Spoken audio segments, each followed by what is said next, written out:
All right, y'all. So we're going to talk about 2 Corinthians 9, verse 10 and 11.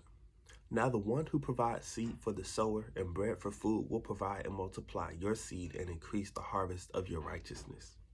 You will be enriched in every way for all generosity, which produces thanksgiving to God through us.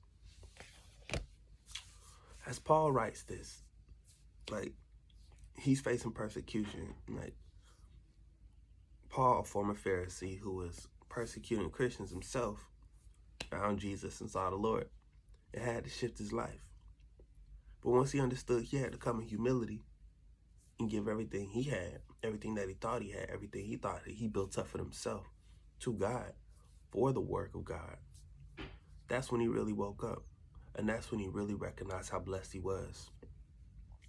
Now, an important distinction to make is that, a lot of this time, Paul is in jail.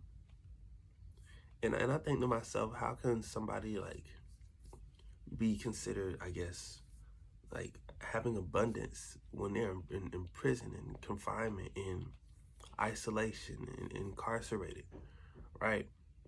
But this whole time, Paul has had joy. Paul had difficulties. Paul had struggles. Paul had things he had to face for sure.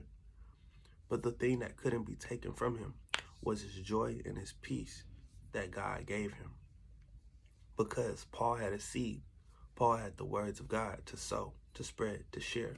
Paul was teaching. Paul was traveling. He had this time to do that, to sow that seed. And so even in the time of hardship and trial, Paul still had everything he needed. Paul was still able to change lives. And Paul was still able to maintain, again, this sense of joy and peace throughout all of that. And so to me, as I read verse 10, now the one who provides seed for the sower and bread for food will provide and multiply your seed and increase your harvest of your righteousness.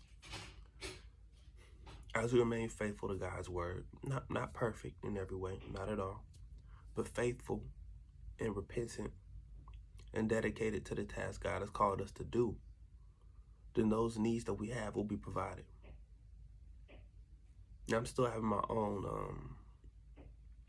challenges and mental work figuring out, okay, what level it is God's going to bring you up to, because that's different for each different person, for real. Even myself, I may want this, but there may be more that God needs me to do before I can have this, right? But it's that faithfulness to the walk. It's that constant consideration of what does Jesus call me to do in this situation of life, to be better, to want to be better, want to improve. But it's as I continue to walk, as we continue to walk and do that, we just got to trust and have faith that all these other things that we need will be added unto us. You will be enriched in every way for all generosity, which produces thanksgiving to God through us. That's verse 11. Now, just a personal anecdote. There have been some difficult times in life, and even times where I had $4 in my bank account, right? But that didn't negate the fact that I was able to give something to somebody. Whether I have $4 and they needed $2, and I gave them $2. I had enough to give that. Or whether I thought I didn't have enough time or didn't have enough energy, upon prayer and upon just finding restoration in God, I was able to provide what that person or what that situation called and needed in that moment.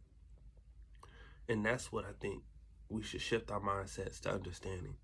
It's not just always the tangible on what we have that will be provided, but it's the intangible and the things that supersede the things that come and go in this life. So let's just shift our minds to recognize that having all that we need isn't having all that we can see or all that we can hold in our hands, but it's having all that we need to get through the times, whether we have something in our hands or not. So, yeah, my perspective. Hope you have a good one. Continue to read the word for yourself, analyze the word for yourself, get your understanding from it. But hope you have a good one. Catch y'all next time.